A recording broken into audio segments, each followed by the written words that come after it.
Ladies and gentlemen, welcome back to a brand new episode of the Tape Study series, which is going to be Tape Study 2.0 because I decided to create some stuff while I was rebuilding in the background. And it's been a while. I have totally missed you guys and totally missed watching professional wrestling with you guys. But yes, like I said, Tape Study 2.0, which basically is going to be post wrestling school, tape study for wrestlers.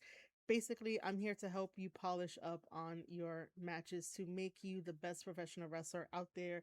So that way you don't have to second guess your work anymore. You really don't. You have a second pair of eyes that care about the professional wrestling business and care about your professional wrestling career, whether you are a babyface or a bad guy.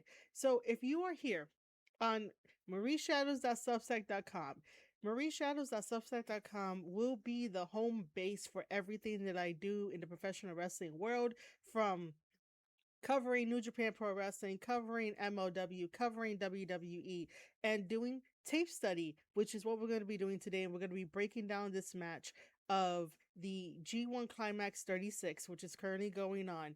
And this is Drilla Moloney versus Gabe Kidd, because I think it's very important to study this match as a professional wrestler who's growing, and you never stop becoming a student of the game in professional wrestling, that these two guys have a very interesting story. Now, I have had this question in my mind for like the past 48 hours, and it sort of changes, but it still holds the same thing, the same concept, the same idea. Excuse me. Has modern professional wrestling changed, destroyed, made better, and or other, etc., when it comes to the storytelling of a friendship arc?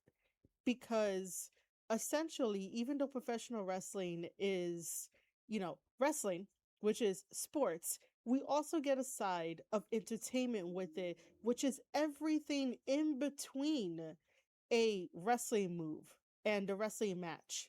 So everything else in between, and sometimes I say this on the Square Circle podcast. And by the way, I'm Marie Shadows of the Square Circle podcast and the Tape Study series. But I say this on the podcast and Tape Study all the time of like, you know, um, modern wrestling is forgetting about the in-ring storytelling ability. When you're having a wrestling match, there should be a story in there for the fans to follow, where you go through a roller coaster of emotions. And I know that fans across the world have heard that phrase many, many times, and even wrestlers have heard that many, many times. So here on the Tape Study series, by way of the post-wrestling school tape study for wrestlers, which is basically after you're done with your training and fundamentals and you graduate the wrestling school and you go out there and get your match reps in, who's helping you to do the other stuff in between the wrestling and the reps that you get in? This is where tape study comes in. This is where Hi Marie Shadows me comes in. So right now we are going to be answering the question of, has modern wrestling either ruined the friendship arc or helped it or made it better or anything like that, by looking at the body language between these two guys and going along and stopping and pausing and just talking about it all. Let's go.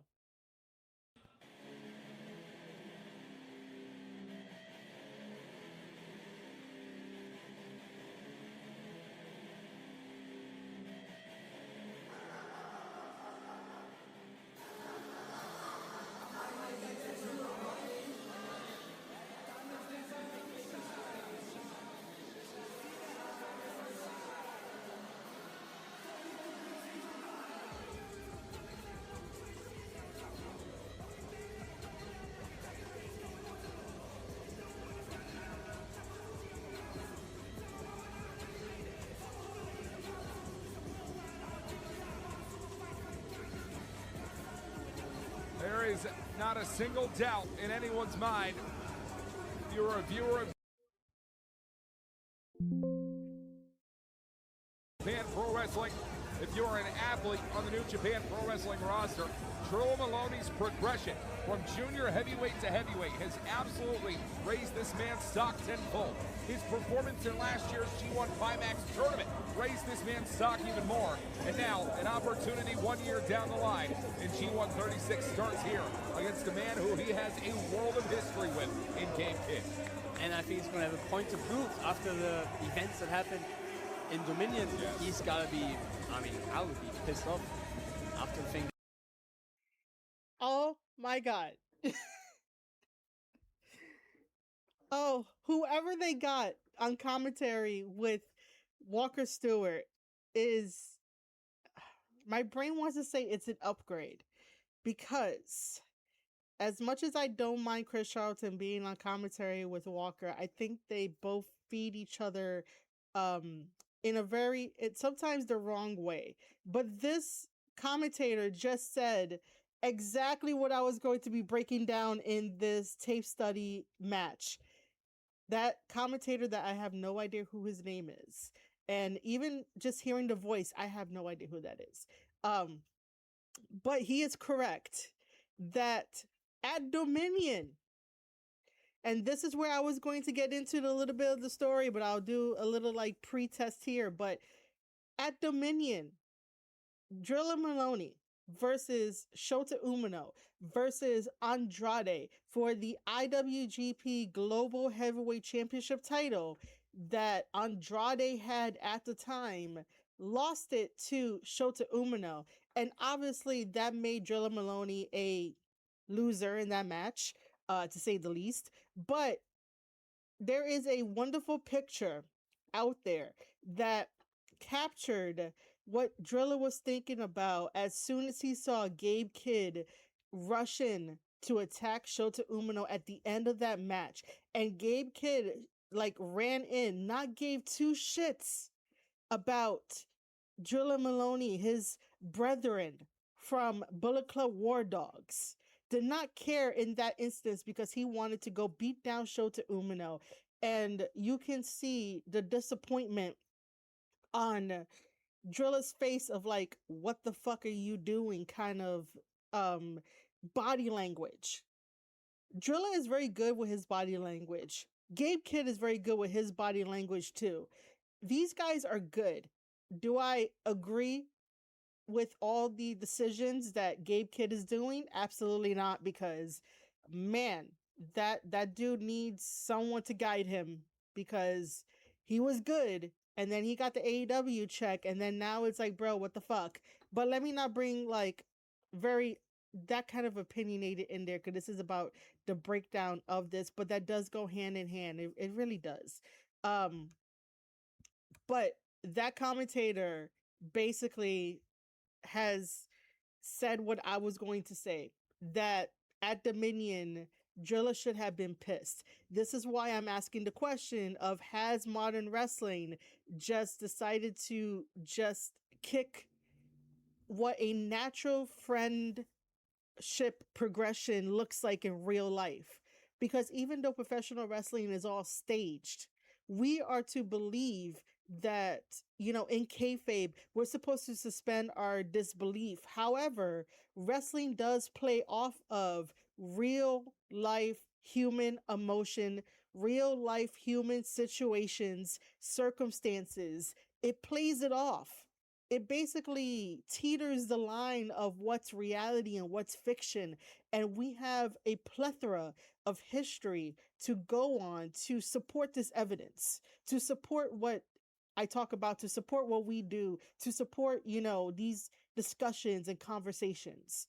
And so this is exactly what I wanted to touch on, but the commentator did it for me. I'm just expanding on it. But yes, Drilla should have been extremely like angry with Gabe with what he did. And instead of having everybody on Instagram just post up to let you know, oh, these guys have been fighting ever since they were young men in the wrestling business in the UK, to try to make it this like, you know, we're two friends fighting. Do you know where that happens most of the time, where that logic of we're two friends fighting happens? In AEW. AEW has been very like 0 to 100 of, oh, we're best friends. We're just having a match. And then after the match where someone like nearly dies, and then comes back next week as if nothing happens. Oh, we're still friends. Bro, you try to end my career. How can we still be friends? So this is why sometimes I ask the question of like, whatever happened to like staying true to some human natural like nature shit when it comes to situations. And by the way, this is the first time you're watching me or like watching the series or stuff like that. I do curse a lot, so it is what it is. That Gabe pulled, I'm sure Drilla is gonna get him right back tonight. How many times have they wrestled each other? They have 4 different singles matches, one in New Japan. We'll talk about it here tonight. Drilla Moloney. Not even from wrestling, those two, they've been in the same unit for years. They probably know every counter the other person's trying to do, not just from being in Europe for so long, but also from the British scene, both coming up in England around the same time, I think, as well.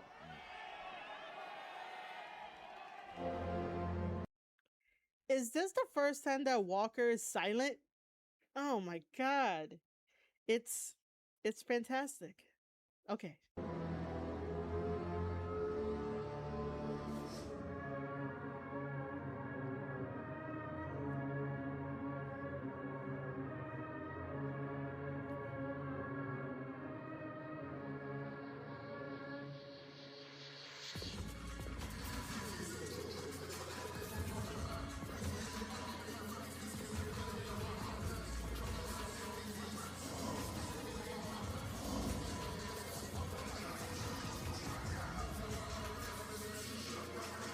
There is no doubt in anyone's mind, this man right here is in fact, whether you like it or not, a Death Rider. This man is in fact, whether you like it or not, all elite wrestler. And he will enter through this arena just like Jon Moxley, Marina Shafir, and every other Death Rider in AEW to prove his point to the New Japan Pro Wrestling faithful. A man who was denied every opportunity in last year's G1 Climax, a knee injury sustained right here in Hokkaido, Japan, in a singles match against Konosuke Takeshita that has completely sent Gabe Kidd on an entire warpath against New Japan Pro Wrestling. The way that he was rejected post-G1 forfeiture has not at all been the way that Gabe Kidd anticipated his Japan run going. And nobody could have anticipated, good God, what we're seeing here. I think what you're seeing here is a man full of hatred. Last year, a man full of passion. And then the money changed it all. Who is this commentator? Who is this commentator?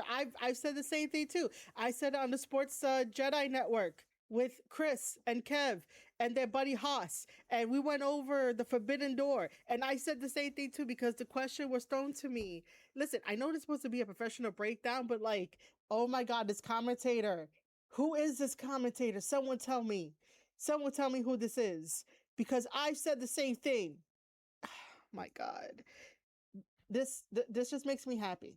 Okay? It makes me extremely happy that we have somebody that is playing with what Walker is saying, but the little pushback of the money changed Gabe. I've said this that the money changed Gabe. So like I was saying, that when I was on the Sports Jedi Network to talk about the Forbidden Door, the question was thrown to me because I know a lot more New Japan than they do, but the question was thrown to me of like, what happened to Gabe Kidd? Like, what happened to him? And I basically said the whole entire life story. And then I said that as soon as he saw that check from AEW and Tony Khan, that the money changed him and it flipped. And that's where I don't like it, because if I'm being honest, and this is for all professional wrestlers out there from like indie status to veteran status, while yes, we all need money to survive in this world, to buy us whatever we need, to like advance whatever we need, to get the resources, whatever we need. And unfortunately, we made money the epicenter of like everything, right? I understand that wrestlers need money, but do not make it so fucking obvious that you're in it for the money unless you're trying to do like a Ted DiBiase sort of character. If you're trying to do a Ted DiBiase character and trying to do like a hip hop character and trying to do like, you know, an influencer lifestyle character where like you're showcasing all the money and like this money bought you like a Lamborghini and whatnot, and that's your character that you're playing up and people know it's a character, is not really like, you know, what you would do, that's fine. But the way that the transition happened with Gabe Kidd, like it sort of takes you out of the kayfabe realm, and that's a bad thing, because once you take a fan out of the kayfabe realm and start talking a lot of shit that doesn't align with the character that we see on screen and also behind the scenes too, when you do backstage promos, if they're not lining up, fans are going to be taken out of it, and you don't want that, because eventually the fans will not care about you, will not care about your character, and now you have to try to find a way to revitalize yourself. So there's also another thing too that I want to talk about. Walker over here basically was like, you know, telling the story of Gabe exactly what it was. And, you know, he's like, whether you like it or not, he's an AEW guy. Whether you like it or not, he's a Death Rider guy, you know. And then Gabe Kidd is angry at New Japan for the opportunities that he didn't get. Gabe Kidd got a lot of opportunities. It is not New Japan's fault for Gabe Kidd messing up his knee when he was in the G1 when he fought Konosuke. It is not New Japan's fault. Hell, it's not even his fault. Sometimes the body just be like, oh, crack. There goes, you know, your knee. Crack. There goes like your shoulder. That like you might need surgery, you know. Oh, crack. There goes your rib. You might need to tape up your ribs. This is a hard-hitting contact sport. So it is not New Japan to blame.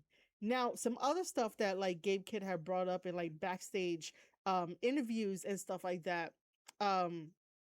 You know, about like, oh, he's never going to be champion because a certain someone that he never name dropped. Listen, bro, if you're going to go from 0 to 100 and say fuck you to the reporters and fuck you to the crowd and fuck you this and fuck you that, blah blah blah, right? If you're gonna be throwing around the profanity and gonna be saying, oh, you know, I don't care about the crowd and whatnot, you should have been able to name drop the manager or the person in management of New Japan Pro Wrestling. You should have been able to name drop them, so that way we know exactly who you're talking about if they ever gave you a hard time and said you weren't going to be champion.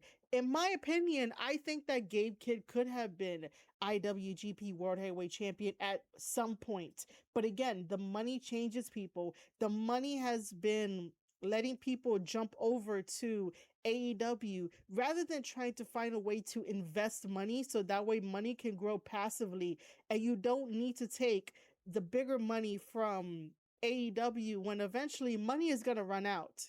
I've said that too many times on my podcast show and also on Tape Study Series, that like for wrestlers to survive and not just rely on one source of income, you got to learn how to invest your money. You got to learn how to make your money work in like stocks and portfolios. And this may not be the conversation for that because we're focusing on a wrestling match, but this is what happens when like you run into dumb storylines and dumb talking points to push that storyline of that, oh, he's mad at New Japan Pro Wrestling because they withheld opportunities from him.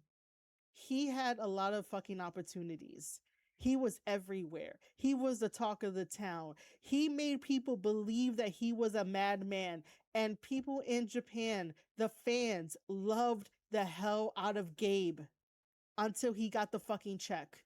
Until he had a really good, you know, I guess, a good match. I enjoyed the match between him and Kenny Omega. The build up was fucking shit, but I enjoyed it. But there is no denying that Gabe Kidd had the opportunity. It's just that, again, there are certain factors, there are certain backstage politics, whether you want to believe it fully or you don't want to believe it at all. But sometimes it does happen, you know. Sometimes it could be, you know, the right place at the right time. There have been booking decisions that I don't agree that New Japan have been doing. But I just don't like that somebody like Gabe Kidd, who could be his own man, want to go and copy the Death Riders, want to go and copy what John Moxley does. Do you know who else did that? Shota Umino. And Shota Umino was not even an official member of the Death Riders. He was just a fledgling under John Moxley, and John Moxley abandoned him. But you know, Shota Umino did the same thing until he decided to, unfortunately, have, like, he was going to become his own man, but then he became a babyface and started to doing the Tanahashi stuff and whatnot. So I don't know, but it's just like, why would you want to copy another person's entrance? Why would you want to copy another person's credence if Gabe Kidd never had that? He had the same thoughts and I guess alignment when he joined with Bullet Club War Dogs, because essentially, you know, it was the team that nobody really knew. These guys never really got to do much for the crowd, because in New Japan Pro Wrestling, when you are a young lion, you go through that whole process, and then, you know, again, you're by yourself at the end of it, and sometimes you may not know how to get over with the crowd, because the Young Lion program is set up to where you are so plain that, you know, what do you do now? Um, but I just don't like this notion of that Gabe Kidd is doing all this, and then when people call it out, he gets upset. And what wrestlers and indie wrestlers can take away from this is the fact that you have to have your vision for your character, the convictions for your character. What would your gimmick do? Not necessarily what you would do, but what would the gimmick that you're playing would do? Because this is where people forget that having a gimmick also helps with, you know, it builds up a wall for the real you, because you don't want the real you and the gimmick to sort of mix, because then you're not gonna know what's what. You're not gonna know what's real. You're gonna, like, end up getting to a point in your career where it's like, is this the character doing this action, or is it me doing this action? That's why we gotta bring back gimmicks, because at least if, like, you know that that would be what the character would do, you know, you can, like, catch it early and whatnot. Yeah, that's enough for me, because, man, let's go.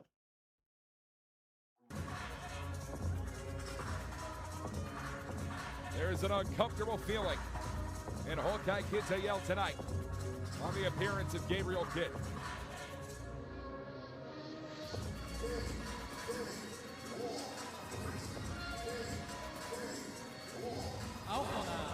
IWGP Global Heavyweight Champion AEW World IWGP Global Heavyweight Champion AEW. I think Watanabe doesn't speak English. AEW.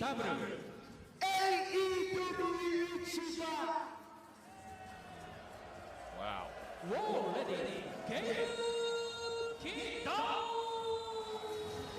And whether you like it or not, this All Elite Wrestling star is your IWGP Global Heavyweight Champion. Now, you certainly cannot tell as such by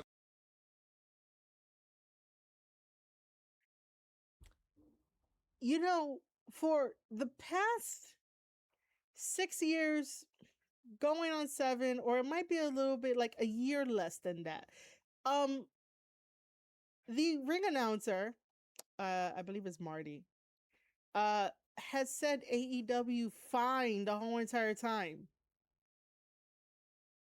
Like, Gabe as a character is doing too much. Okay? This new iteration of Gabe Kidd to flip off everybody is doing way too much and is doing a lot of harm than good for his character, because even with me peeking in on the backstage promos, Gabe Kidd over here, again goes back to automatic of, you know, I don't give a fuck about these people. I don't give a fuck about the fans. I don't give a fuck about, the press that they have at the backstage promos for like New Japan Pro Wrestling, which is just people with cameras and whatnot, just a Japanese media press. But he kept saying, like, I don't give a fuck about this. I don't give a fuck about that. The more you say that, the more you train the audiences, whether that's the Japanese crowd or the American crowd, to not give a fuck about you in the end. So Gabe tries too hard now to be a bad guy and to get under people's skin in the most high school, middle school-ish way. It's not even a smart heel, which he could be. He could be a smart heel, but no. He has absolutely not shown that he could be a smart heel. Let's go. By the way that he's treating that beautiful white belt, Oscar. Well, he won it. Yes, he did. In my eyes, you can do whatever you want with the title if it's carrying. Hold on, is that Oscar? Did we just find out who is on commentary? It's Oscar? Wow. Me and Oscar have a lot in common now. Oh my God. Oscar, you are helping out Walker Stewart. Carrying it around, if it's throwing around or doing some other ungodly things with it, Right. he won the belt. I mean, he has the right to do whatever he wants with The it. difference between a man like Gabe Kidd and yourself, you and Yuto Ice cherished those IWGP Tag Team titles. Drilla Moloney, in fact, when he was IWGP Junior Tag Team Champion, had a whole different set of belts made for himself in Clark Connors. That's how much he respected the International Wrestling Grand Prix. That's right. I think you could have seen last year when Gabe was champion, he was treasuring that title. Yes. But then he changed companies. He went to different leagues, signed with AEW, and now you can see how money can change you, how the Death Riders change you. And I think that Gabriel Kidd that we're seeing right now is not the same one we saw from last year. That is a whole different person. Head to head, eye to eye. Are you telling me that Walker Stewart is not going to push back on Oscar in like the correct way that Oscar is explaining this? This is what I love. So this is the first time of me hearing Oscar on commentary. Oscar is one half of his tag team with Yuto Ice. And they were tag team champions until we have the Great Okan and Hinare of the United Empire being the IWGP World Heavyweight Tag Team Champions. But Oscar is right. And I love that Oscar breaks it down like an analyst because he understands. Oh my God. And Walker Stewart is not pushing back. If this was Chris Charlton, Walker Stewart would have been pushing back and would have made commentary so much worse, where I would have like stopped a little bit more longer and whatnot. But we need to keep Oscar on commentary. But yeah, let's focus on the opening of this. You know what? Let's watch what happens, and then I will comment because I do have I do have an idea. For the first time in a few years now, the first time in mainland Japan, Drilla Moloney versus Gabe Kidd one-on-one. Fuck all these people. Fuck every single one of them. Fuck this company especially. Fuck this.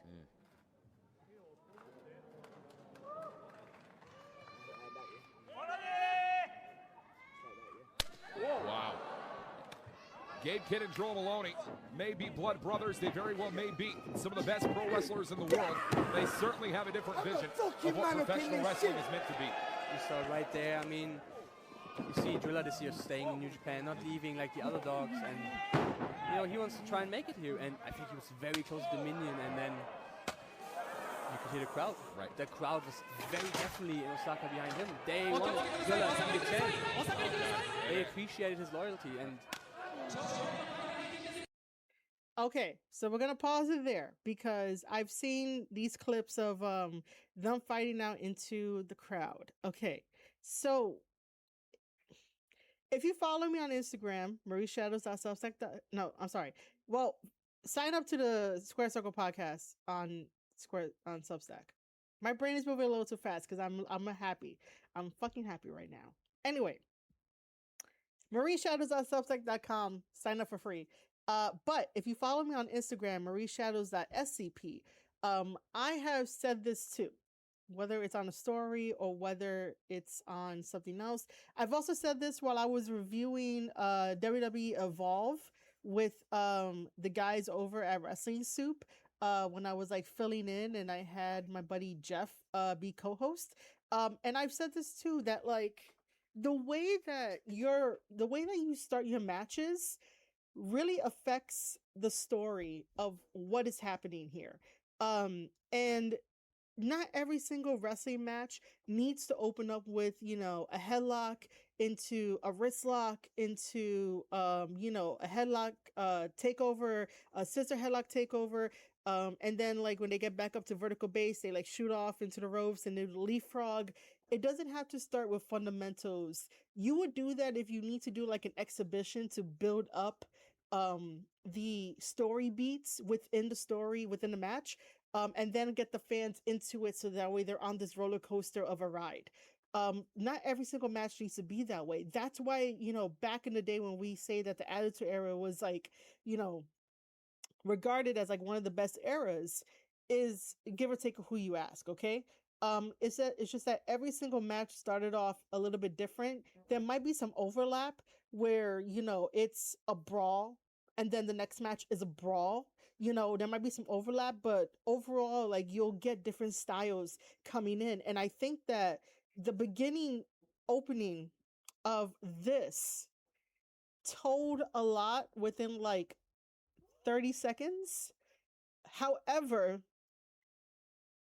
I think that even though Gabe Kidd was mouthing off, and everybody knows how much like New Japan means to Drilla Moloney, he stayed.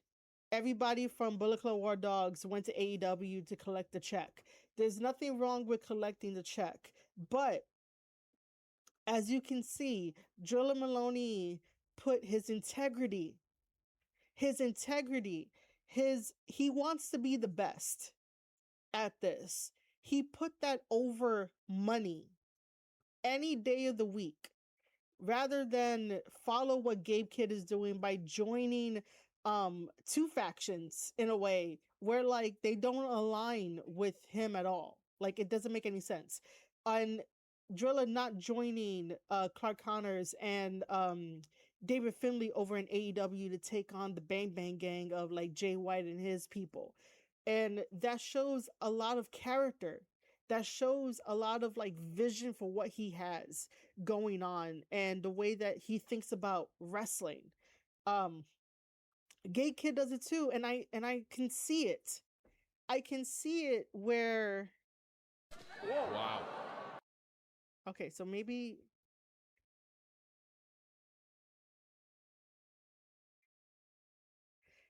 As much as I personally don't like this little meetup here where they're face to face, eye to eye, where they're face to face, eye to eye, only because again it goes back to the friendship that we're trying to answer the question about, because they have been doing matches forever. They came into New Japan together, which is amazing, right? But the moment that Gabe Kidd decided to leave, you know, shouldn't really bother Drilla Moloney as a friend, because you do want to see friends grow and elevate themselves and whatnot. But sometimes you don't want to see your friend make a fool out of themselves, make an ass out of themselves because the money is better and you get to still be a lapdog for like somebody else. Drilla Moloney in his character is never a fucking lapdog. And that is what wrestlers out there have to understand of like, what kind of character are you going to present to the crowd so that the crowd can understand it? And what morals are you going to have? What convictions are you going to stand on? And Drilla Moloney's character, motivation, convictions are very clear. Even Oscar says it like to a T. And he's dissecting Gabe Kidd that, you know, he changed once the money comes in. Do I like how he changed because the transition was there? No, because now you're making it obvious, and I don't want to support that. Don't make it fucking obvious. But this right here does a lot in 30 seconds than most. So like I said, me personally, I don't like this because of how everything played out from Gabe Kidd going over to AEW, taking the money, being a lapdog, while you have someone here that stands on integrity and wants to be the best for himself, and they don't cross paths until Dominion, after Drilla Moloney loses. So Gabe Kidd came back to attack Shota Umino for a belt that he does not want, and they're giving him the Naito-esque sort of character to throw the belt around and disrespect the belt, because Naito did that at one point too. See, this guy can't come up with his own fucking character, with his own fucking story. He needs to leech off of everybody else. And when I say him, I mean Gabe Kidd. So you as a wrestler, don't do that. Don't try to leech off of everybody else. Become your own man, have your own convictions, and like stand your own ground. But I think that anger from Dominion should have carried over into this G1 Climax match. And rather these two guys going face to face, it should have been, you know, an all-out brawl of like, you know, now you're coming here disrespecting the Cerulean Blue, disrespecting the Lion Mark, and now someone needs to teach you a lesson, and that will be, you know, Drilla versus, you know, Gabe at this point. But seeing how it unfolds, it's not a really bad thing to start like this. You can start like this, but you got to think about story and presentation and like what is good for the in-ring storytelling thing. Now, when Gabe started to mouth off to be like, fuck this, fuck that, fuck this company, oh my god, fuck, you notice how Drilla was mad calm, and Drilla decided to close Gabe's hand when he had the middle finger up, and that speaks fucking volume. That is how you build a character. That is how you build story. That is how you build interest in the storytelling ability. Now, does it prematurely answer the question of like, has modern wrestling ruined a friendship arc? I'm like a little bit convinced that it is, because these are two friends still fighting when it should be, you know, an all-out brawl, an all-out ass beating in a way where it teaches Gabe a lesson to be humble in the company that made him have a big platform that allowed him to jump to AEW. That's what people don't fucking understand and don't get, is that New Japan made a lot of wrestlers, even though New Japan took their fucking time and used their traditions in a very slow way to make people. But there are some people that ended up, you know, advancing a little bit more faster, but essentially New Japan gave them the platform in order to be taken by other companies, you know. But yeah, also when we get to fighting into the crowd, like, you know, why we're fighting into the crowd, guys?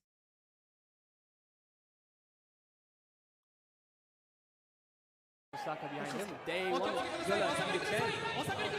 They appreciated his loyalty, and the truth be told, that loyalty can go a long way. Gabe Kidd was loyal to the Japanese people, he claims, for the longest time.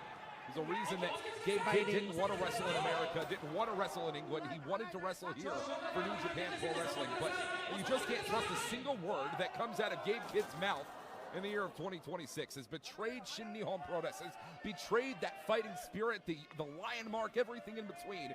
It's all about all elite wrestling for Gabe Kidd. Does he think he's The Rock?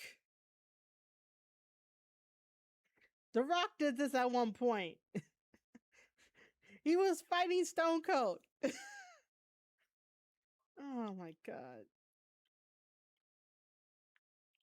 Yeah, right? He was fighting Stone Cold at this point when he grabbed the freaking camera and he was like, look at all the Rock's fans, and then he got like Stone Cold stunned. Oh my God.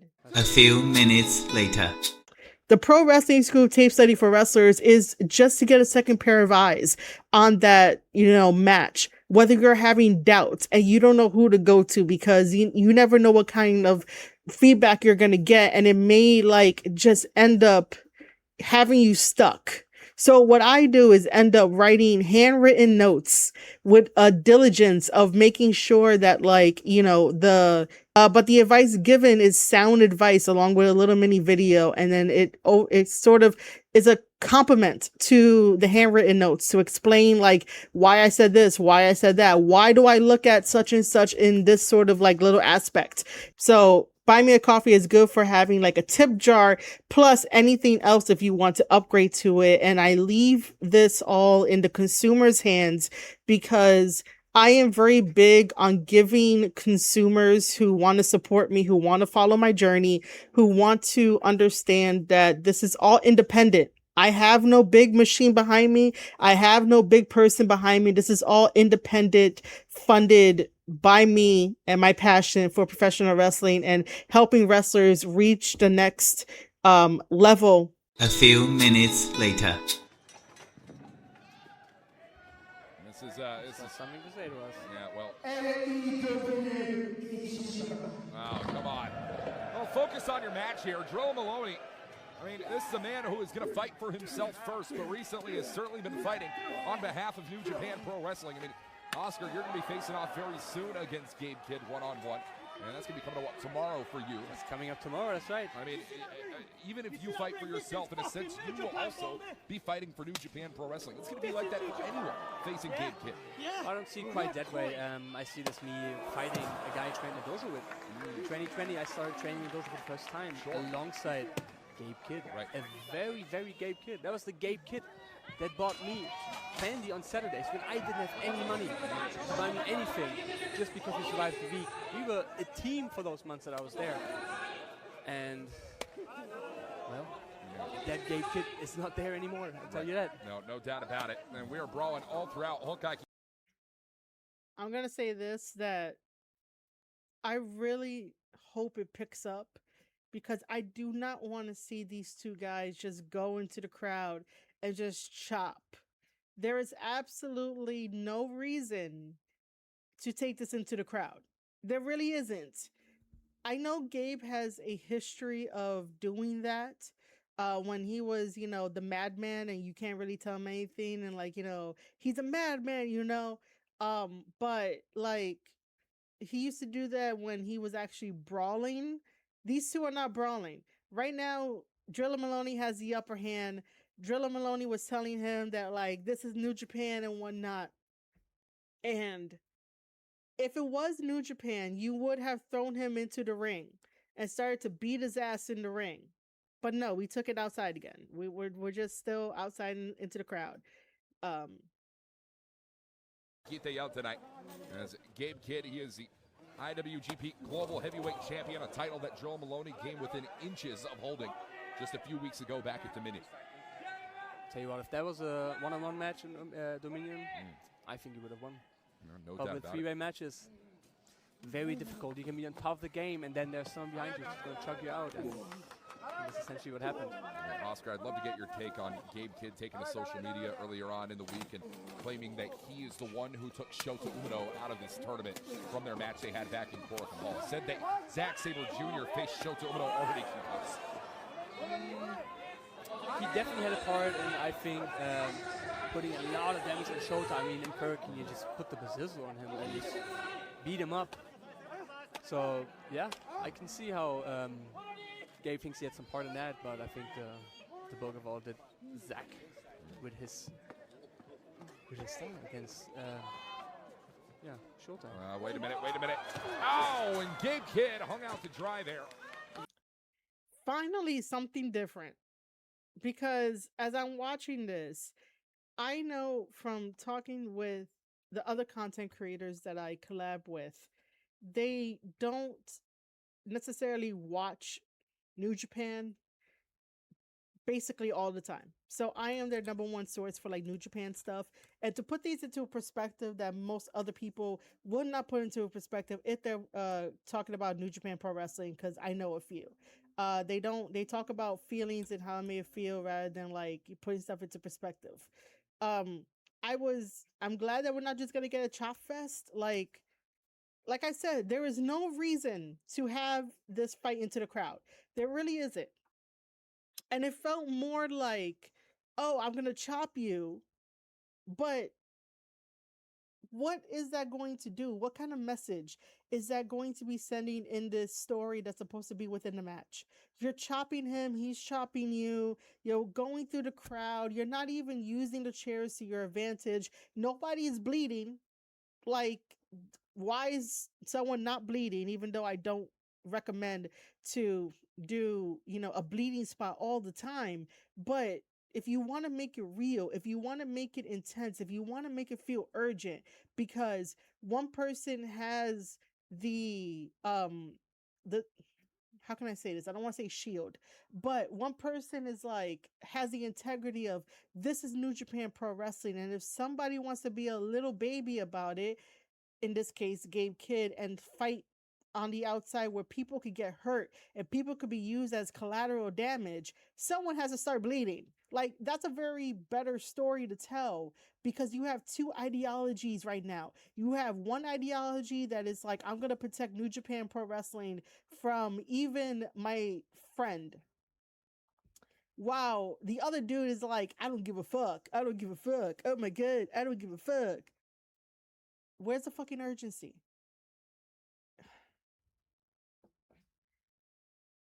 What wrestlers can learn from this is that you have to plan accordingly. You have to understand the story from then to now.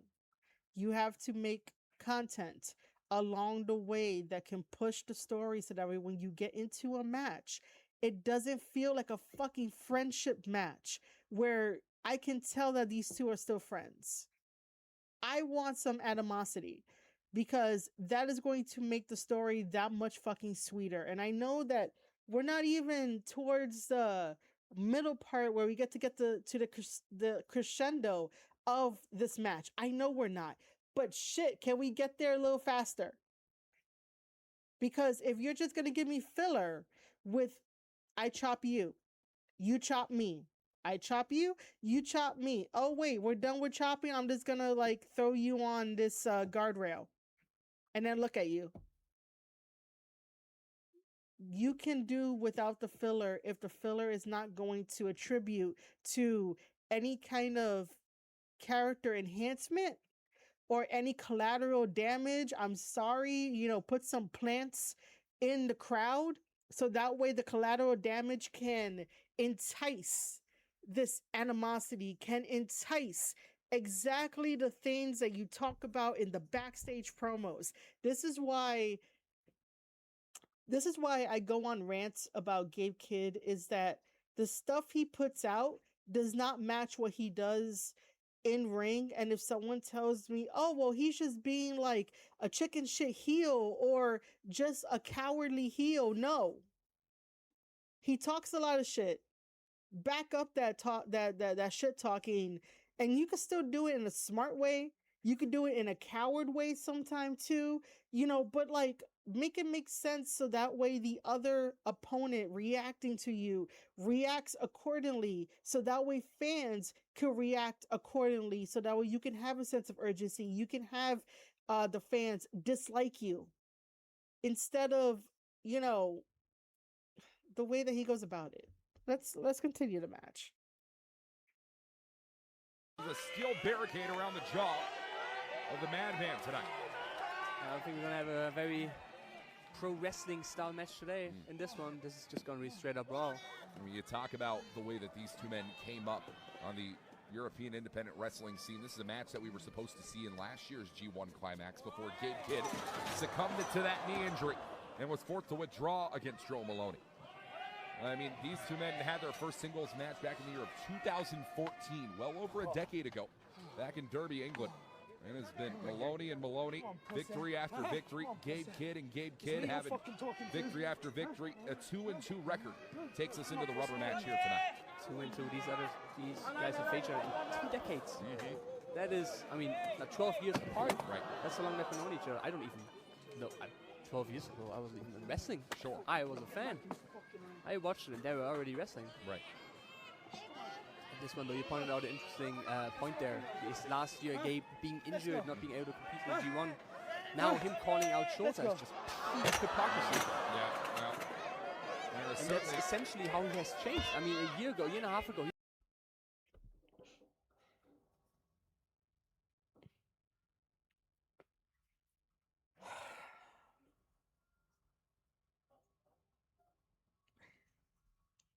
I saw it. I saw it. You saw it too, right? You saw it too, right? Okay. Before that was gonna happen, I was going to pause the video so that way I can give a little bit of praise because I am just tired of ranting on Gabe. Gabe is doing psychological stuff. And this is what you can apply to your wrestling matches. It's just that, you know, why does it have to be so watered down? Do you know who's like one of the best wrestlers that is retired now, that is really good with psychology? The cerebral assassin, Triple H, man. He was so good at psychology. Now, I saw a little bit of psychology here. I really did. And in my head, I was like, oh my God, move it along a little bit faster. Because I get what's happening. So, after Drilla drops Gabe Kidd, like, jaw first onto the guardrail, right? He basically does the Irish whip and, you know, over, you know, here comes Gabe. He goes over the guardrail. And Gabe is heaving. And so is like Drilla. They're both breathing hard, right? And I'm just like, oh my God, you know. And then you hear the trash talking that Gabe Kidd does. And I'm going to be very, very honest. I was going to pause right there and be like, I appreciate that little bit of trash talking that Gabe does. But like I said, that there is, Gabe Kidd overdoes it. Gabe Kidd overdoes his character now to the point where you don't have to really hold my hand as the viewer watching at home the whole entire time. You don't have to do that. You don't have to, you know, call out to Drilla. I'm guessing it sounded like Gabe Kidd, you know, where he was like, come get me, you pussy, right? Because for some reason, all he knows now is the word fucking pussy for some reason. Like, I don't understand. But like, I appreciate the little bit of trash talking, but at the same time, it's like, you're doing too much. And then you can see that both guys are being worn out. So now it's a game of not only mental toughness, but physical toughness where your cardio is tested. And that is something to put in a match, to have a really good storyline, to have a really good like conversation about, a really good to analyze it. However, I just don't like the way that it's fucking done here, because again, you're doing too much. Less is more. There is no need to always trash talk your opponent and calling them a pussy just to get them to either overreact or to get them to misstep or to get them to, you know, get under their skin so that way you could try to come in with like, you know, an attack they never saw coming. Like we saw that Gabe Kidd took the steel chair and hit Drilla Moloney, and Drilla went down and went exactly to the spot to go Blade. You know, I was talking about like someone had to bleed earlier in the match. This might be a little too late for that, but you know, it is what it is. I need people to start putting that little storytelling device of, you know, getting color, taking a razor and, like, you know, cutting yourself if you need to, or putting a blood packet on or whatever. You guys got to do that a little bit more smoother, because I shouldn't know exactly what the fuck you guys are doing.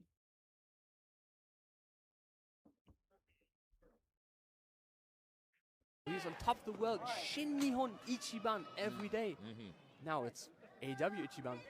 You ask yourself, what has changed? Is it just his mindset has changed? Has the money changed? I think his move to AEW changed that man completely. I mean, even when he first signed with them, he was still there saying, you know, I read New Japan in this stuff here, I'm here and there. Yeah, I don't think so. That's what, well, money and capitalism does to one. It changes you. There's certainly a conversation to be had there. And I'll tell you, Gabe Kidd is one of the finest fighters that you're going to find in the world. It does not matter what 3 or 4 letter brand he represents.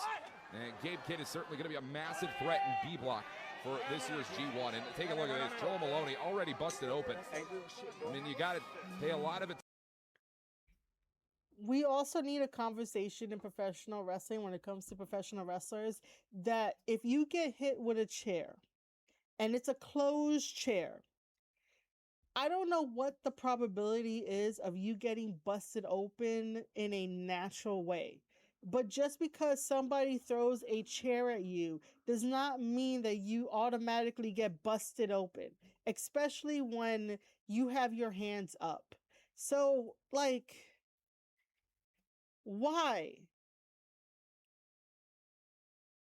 This is why you need someone to overhear how you want the story to play out. Like, what do you talk about for the match before you guys have the match? Why? And I was right, wasn't I? I was completely right. We saw the blood on Drilla Moloney's head, and I said that, you know, that's exactly what happened. Like, it's too obvious. Stop making it obvious. Attention to how much damage you're taking in the early rounds of this tournament, Oscar. I mean, Drilla Moloney busted open match 1. Still got 9 more matches to go. Yeah. This will definitely put a burden on him. And then all of a sudden you see Gabe Kidd focused when he was talking shit in the beginning. They did a chop exchange. I chopped you, you chopped me. We're going to go fight in the audience. I'm going to try to run away. And then now my one opening is the chair shot. Drilla's bleeding. And now I'm focused. Someone tell me how that character arc makes sense. So, are we still friends after this or not?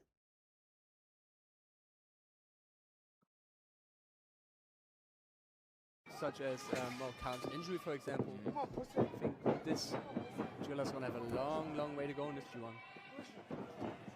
And Drilla Moloney having to punch up here. This is an uncomfortable position to watch tonight. And it's Drilla Moloney who can partially have Gabe Kidd to thank for the fact that he's even here in New Japan Pro Wrestling. It was their Royal Quest matchup back in London 2022 that really put one. Okay, that's a little bit interesting, where Drilla here is acting like, you know, he had a hard-fought battle. Because of the blood, he's, you know, dizzy or whatever you want to call it. And then, you know, trying to get at Gabe, and Gabe is taunting him, and then does the drop kick, and then Drilla gets out at 1. Am I supposed to feel sympathy? Yes. Excuse me. Is it happening? No. Because now the characters changed. The story's changed. We flipped it a little bit. Former Dan Moloney on the map in the eyes of the New Japan Pro Wrestling Management. And I mean, to see what Moloney has done with that has been absolutely incredible. but you got to be able to pay it off in a singles match with Kidd himself tonight. Right on that busted open spot right there.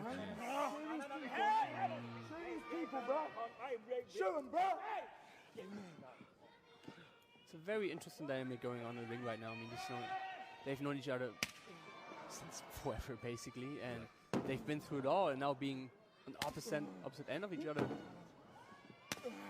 there's certainly a lot of emotions in that match going on right now. Yeah, and Gabe Kidd now taking those emotions head-to-head with Drilla Moloney. Pops right out of the corner and a thrust to the jaw from Moloney. Maybe a few too many antics of Gabe Kidd there, and Moloney just saw opportunity and used it. Took a hell of a shot there on Gabe Kidd, and it paid off beautifully for Moloney, but he's got to be able to capitalize on it here.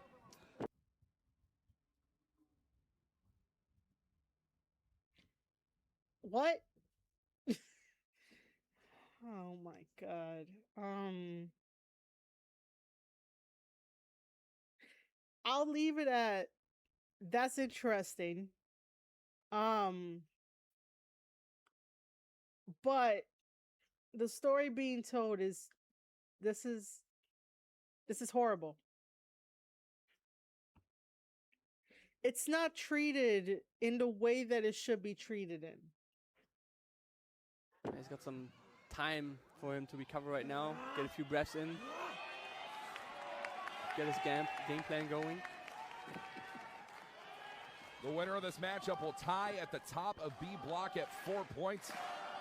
2-2 right now are Kidd and Moloney off the forfeiture of Shota Umino.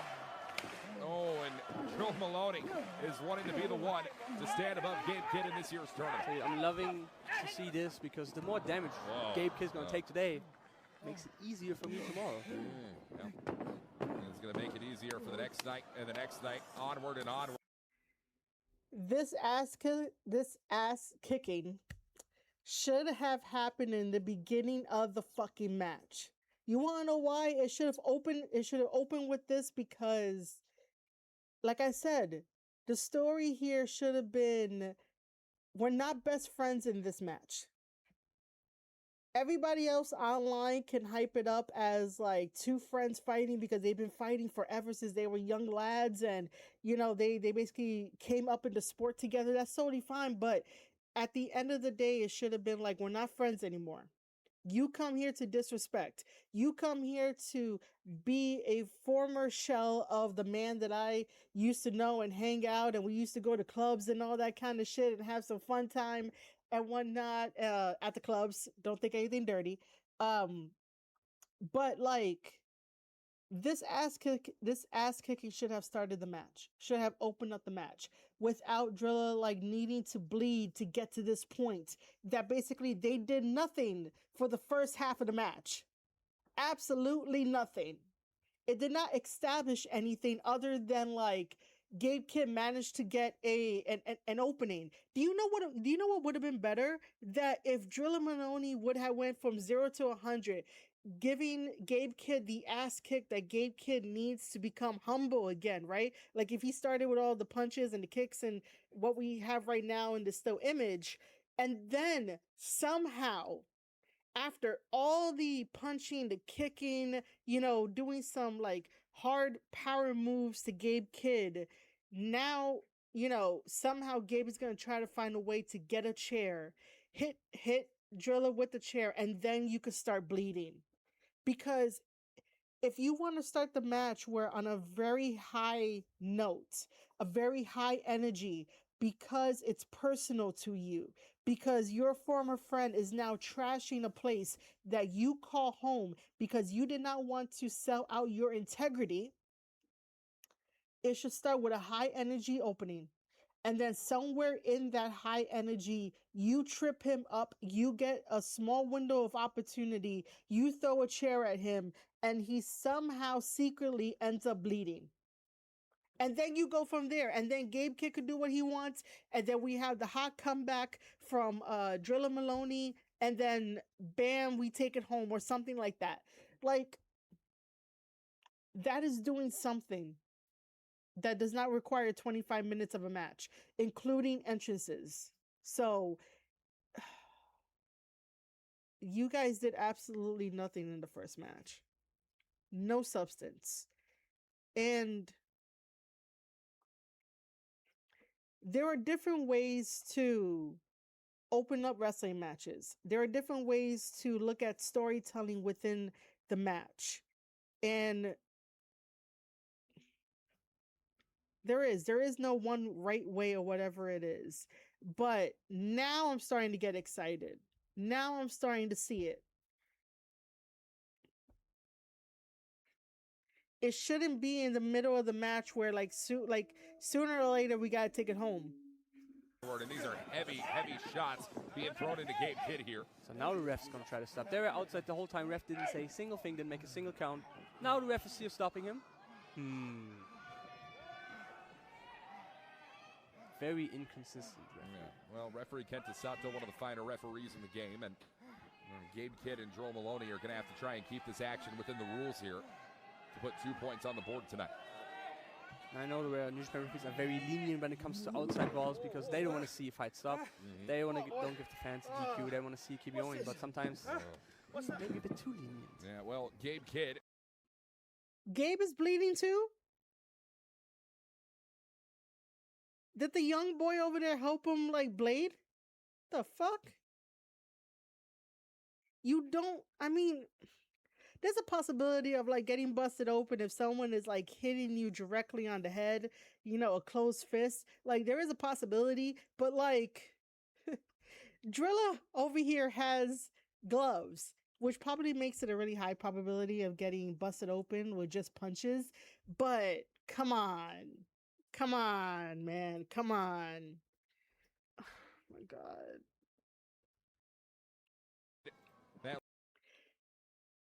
I think I had too much of a high expectation for this match.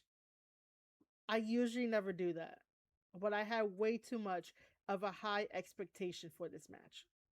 Leniency has now caused his blood to be spilled, and Kidd and Moloney. Big shot to Moloney. Yeah, this is not at all the position either man wanted to be in, but we knew that blood would be spilled in the battle between these two. Oh, listen to that one. Now 1 point you could criticize of. And now we're going to go into the forearm exchange. And we're going to go into the forearm exchange. It's probably going to be a double down. And then the crowd is going to get behind them. And then we might take it home. That is what I'm predicting. But we're going to do the whole thing of sympathy at this very moment where it doesn't make sense. Why now would you have this sense of urgency, this sense of I really want to knock you out, bro, when you get busted open and you couldn't do this in the first half of the match? Dear wrestlers out there, if you're going to be watching this when I put it up on marieshadows.substack.com, think of your matches as a 3-story arc where you have your beginning, your middle, and your end. Sometimes the middle is where you can play around with getting to the emotion and the emotion roller coaster of it all. You should know and plan what the beginning is and what the ending is, and how do we get to the ending. The beginning should tell the audience, whether they are there live and or watching at home, that we're going on this journey. There are 2 wrestlers that are going to be fighting each other, and this is what we're going to do. You're going to set up the ideas to go along, so that way when we get to the middle, we're oh my God, this is great. Who's going to win? I have no idea, in a way, right? And then when we get to the ending, whether you like it or not, you just been on a really good emotional roller coaster that does not have to have, oh, we're just 2 friends fighting. Let's keep going. Now Gabe Kidd busted open and Moloney not going to that open move.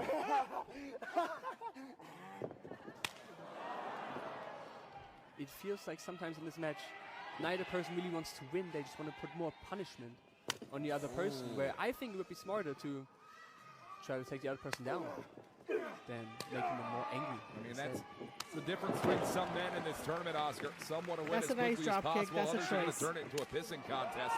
And right now, these two men can be pissing blood by the end of this one. Gabe Kidd, that was a heavy hook to the right ear. The left ear, rather, of Drilla Moloney. And now the knee pad coming down here. And Hokai Kitayev. Oh, give me a break. A gore! Gore spear right there. I wasn't wrong. We came to the part of the double down. I was waiting. I really thought they were going to switch up on me, but I told you we had a little bit of an exchange. Drilla over here made a choice to do a drop kick, which was fantastic. I really liked the fact that he decided to do a drop kick instead of another like forearm attack. That's fucking fantastic. And then we had the kick, and I really thought we were gonna get the knee. We should have been given the knee, but no, we're here at the double down. Yep. Not connecting too much though, but enough to put Gabe Kidd down. I told you, they're going to get the fans into it. They're going to get them to rise to their 10 feet. minutes deep into this one. We have a 30-minute time limit here tonight. Gabe Kidd and Drilla Moloney go to war in their opening B block matchup.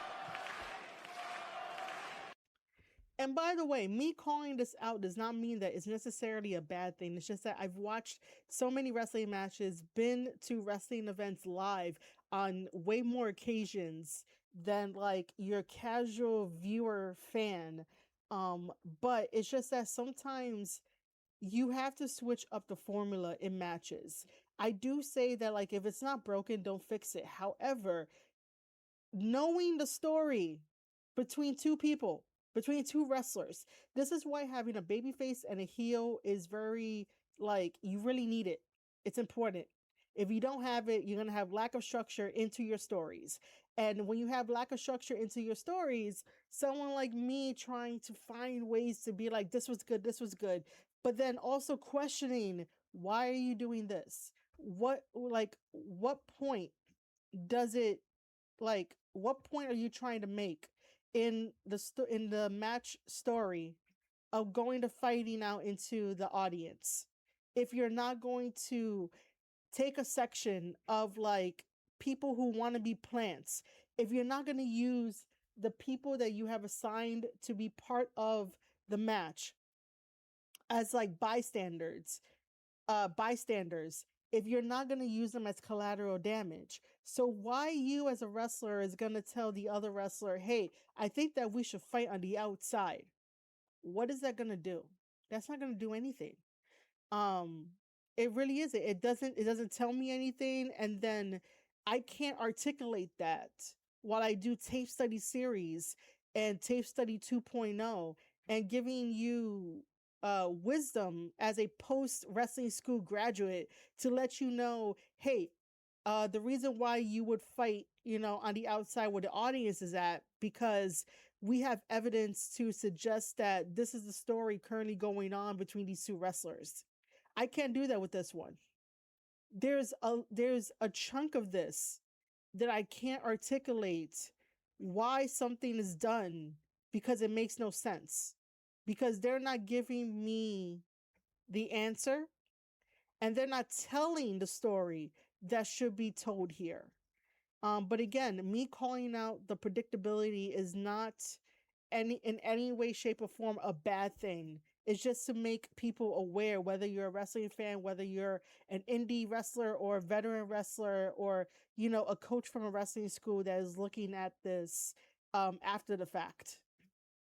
That stuff needs to make sense. Maybe not like 100% of things that happen in the match needs to make sense, but a majority of the match needs to make sense if you want people to remember your match and not just remember the moves and not just remember that someone did an apron bump bomb, where they throw the wrestler spine first into the apron, the hardest part of the ring. Like it has to make sense. Even Undertaker on his podcast will say, and even Booker T too, that it's everything in between the wrestling moves and the wrestling matches. I am very disappointed with this match. very disappointed. Fans, just like in Osaka, here firmly behind Drilla Moloney.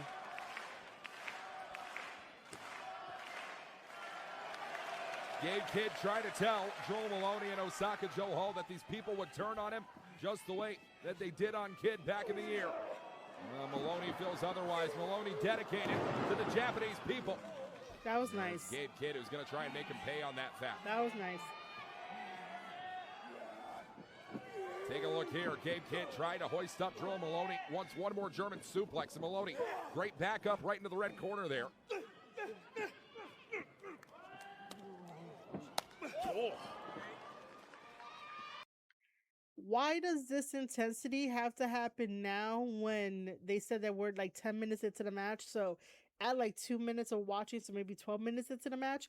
But why does this intensity have to happen now and it couldn't happen at the beginning of the match?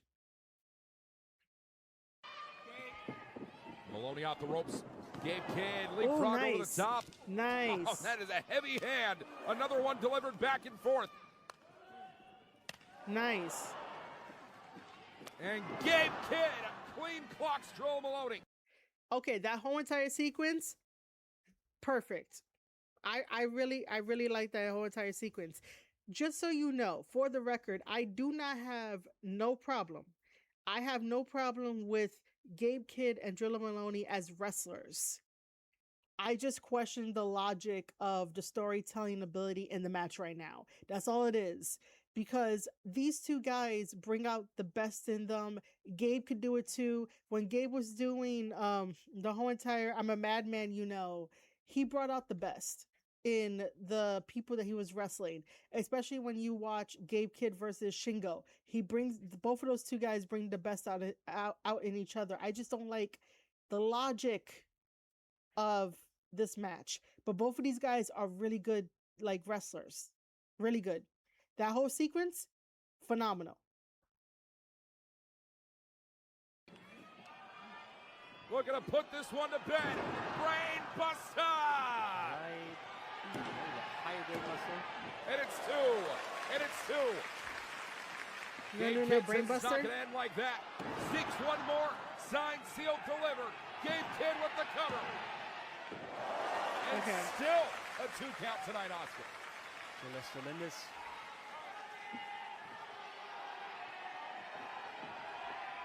Joel Moloney is showing his heart. He's getting that third round, and I don't know if he's going to kick out of that one. It could be Brain Buster. A third One Brain more Buster? time. Nice for Drilla. No! Barely kicked out there, but he's still in this. Wow. That is the spirit that put Joel Moloney on the map in last year's G1 Climax tournament. And it is doing it all 1 year down the line. You said it before, the growth of Drilla Moloney starting as a junior, as a tag team wrestler in New Japan, all the way up here now as a heavyweight wrestler. He put on so many kilos. Insane progress. And the fans see that. That's why they support him here right now. Gabe Kidd going to have to change his strategy here. No, and that strategy is going to take us all the way. Okay, Brain Buster! Oh, come on. What? Well, 3 brain busters can do it. Top of the brain buster will definitely get the job done. It very well has the potential. Joel Moloney is going to have to try and put the brakes on this immediately. You do not want to be on the wrong side of this one, Oscar. You do not. Gabe calling out there before. Okay, brainbuster to Tenzan. A guy, Tenzan, who helped Gabe and me too so much in the dojo. Now just pure disrespect. Oh. That man is just full of hatred and spite. Oh, and Gabe Kidd crashing down to the canvas. Joel Moloney sees an opening. Big chance there right now. He's got to capitalize on it. Moloney's got to thread the loop right here. Go to Nice elbow. from Joel Moloney. Pandering to the crowd, not that Drilla bad. should be fast on right now. Big opening in for him. He's Maloney taking wants too this much one. time being excited. Popped up. Nice, Powerbomb. nice. I love it. Joel Moloney with the pop-up power now. He should have went for a cover there maybe. Giving Gabe a chance to Probably he should have recover covered from him. it. Maloney's doing all that he can. Once Gabe Kidd to his feet, calling for the end right here. Gore! Spear. Well, Gore. And it's not enough to put down the Madman just yet. Beast man just firing on all cylinders. Like I said, we could have cut out the very first half of this match and had all of this as a high intensity because this is the G1 climax. You have someone from AEW who is, my allegiance is in AEW no matter what. They should automatically be an outsider to New Japan Pro Wrestling. And as someone that has integrity like Drilla Moloney here, it should have been from 0 to 100 at the beginning rather than like waiting to get to this.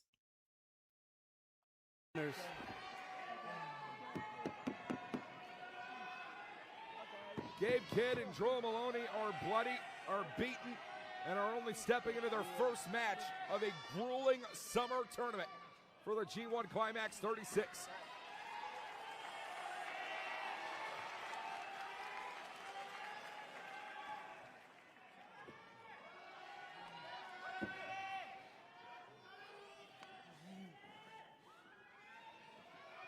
Drilla Moloney, you have to imagine Oscar is looking for that Drilla killer. Gabe had it scouted. Kidd sits down for the cover here. Moloney tried to kick out, but he grabbed the legs. Nearly managed to steal one there to Gabe Kidd as Moloney wants that ripcord. Chop denied right there. Kidd on the rebound. Underneath now for Moloney. Oh! Spear by Gabe. That's a page out of the Moloney playbook. That was right nice. And Oh my goes up for God. it too. Going for the Drilla killer Oh, right now. You gotta be kidding. You gotta be kidding. Coming out of No! it. Moloney, backdrop driver on Gabe Kidd. 15 minutes deep into this one, Drilla Moloney and Gabe Kidd going to war here tonight. Oh. If we would have taken out the first half of this match, not including the entrances, it probably would have just ended on 15-minute mark, maybe 20-minute mark. Like, we could have saved like 5 minutes of this match. Like I said, the wrestling is really good. The counters are really, really good. I'm happy to hear that Walker Stewart is calling the moves and calling what's happening in the ring. Finally, someone is listening to me. If you know, you know. Moloney wants knee tattoo as well. a playbook. Ooh! The knee from Moloney on Kidd. I did not think Gabe was going to take that knee. And Drilla wants to try and spike in. His former tag team partner, a man he's called a friend for a long time. Wait a minute. Single leg. Drill the Pile hole. driver. Pile driver Nice. from Moloney. Big opening now. If you can get the Drilla killer. And then now the Drilla... It might be. Oh! Yeah. Drilla wins. That's done it. Yeah, we could have saved a little bit more, but okay. Drilla Moloney for making it hopefully easier tomorrow for me to beat Gabriel Kidd as well. And with that win, Drilla not only beat Gabriel Kidd, he also beat the IWGP Global Heavyweight Champion. Yeah, that is certainly a massive thing to put on paper. Drilla Moloney with a victory over your IWGP champion, and it is not lost on Moloney whatsoever. He knows right away that title that was supposed to be his at Dominion.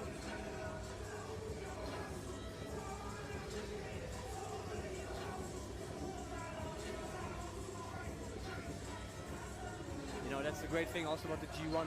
You might not win it, but if you're good or lucky enough, you wrestle someone who has a title on him and you beat them, you can challenge that person after the G1. This right here is a picture that is worth 1,000 words. It really is. And this is what I loved about watching when I was watching the clips, because again, this is story. But to go back to the original question of, has modern wrestling like changed what it means to have a friendship nowadays in wrestling, where we're going to have a match, but we're still friends? Like, this should have been, bro, we're not friends. You're currently an enemy right now to New Japan Pro Wrestling. a place you once called home. Yeah, it's not perfect. Yeah, there's flaws. Yeah, there's people that might, end up keeping you down. Yeah, there's management that might promise one thing, but then like say another thing. But you can use that as like smart storytelling, story beats within the story. This is why like I do the tape study series. This is why I decided to revamp the tape study series into tape study 2.0, so that way like I can really dive deep and talk about this with professional wrestlers who want to just elevate themselves, because like I don't want wrestling to be as cookie cutter and safe as it is now, where it just teaches people, oh well, we're still friends. My friend went to the other company and I'm happy that they went to the other company, and if we have a match, yeah, we're still going to be friends. It's kumbaya. No, your character in wrestling will be a little bit, angry, maybe disappointed that your friend is now talking shit about the company that gave them fucking everything. And you're like, bro, why the fuck did you change? And then now you can answer the question of, did they change for the money? Did they change because it's a better environment? Did they change because they could be closer to their family, even though AEW is in America and Gabe Kidd is still billed out of the UK, even though he might like live in the States, you know what I mean? But like the idea of this kumbaya, that like nobody hates each other and whatnot, like just give me the fake hate, man. I already know that it's all stage, but give me the kayfabe. Go back to being kayfabe. Go back to not trying so hard that Gabe tries super hard to get people to hate him. Try super hard to be a heel. And this is kind of weird because being a heel should be natural to people, because there's some wrestlers out there that are a heel and they do it perfectly fine. They don't do too much. But Gabe over here does it way too much, and I'm like, bro, you're overexposing yourself. Stop it. But this right here is it's $1,000,000, and this is what I love. This is the storytelling, and this is probably going to set up for Gabe versus Drilla Moloney, which absolutely should be the next thing. It absolutely should be. And Drilla should be our next IWGP champion, because if Gabe Kidd is gonna be acting like Naito, like bro, you're not even original at this point. Um, yeah. So does it answer my original question? I am going to be very honest. This match still felt like we are two friends that are trying to show the world that we are the best at what we do. So, yes, modern wrestling has, to me, based off of this match, even though it's not like a definitive thing and nothing set in stone and none of that, but to me, for this match, yes, that modern wrestling has sort of ruined what a natural friendship progression should be looking like, rather than just having a match where it's like, oh my god, we're best friends and we're gonna have a match no matter what, and it's gonna be like, who's the best at this? Is it a New Japan person, or is it a AEW person? And it's gonna be like, you know it's not gonna have no animosity or whatever. In WWE back in the Attitude Era, there was a lot of different like ways that wrestlers showed animosity. There's a lot of different storytelling ways where you understood the character and understood their motivations and why they went after somebody and why they were angry at somebody. But again, the structure of this match, um the good parts of the match was the wrestling aspects when it was getting towards taking it home. Like I said, these two guys are really good wrestlers, but the overall story does not make sense in this match. It should have been such an ass kicking. It should have ended like 5 more minutes less than when it originally ended. And yeah, So, ladies and gentlemen, that is all from me, Marie Shadows, of the Tape Study series, Tape Study 2.0, the post wrestling school tape study for professional wrestlers. And if you enjoyed this whole entire breakdown and understood where I was coming from, there are many offers right after this video that explains what post wrestling school for tape study for wrestlers is all about. So, ladies and gentlemen, I will see you all on the next time. Thank you guys for tuning in live, and I'll catch you guys on the next one. Bye. Also, before I really go off and I keep this going, let me know your thoughts down below, your comments down below. So now officially, I'll see you guys on the next one.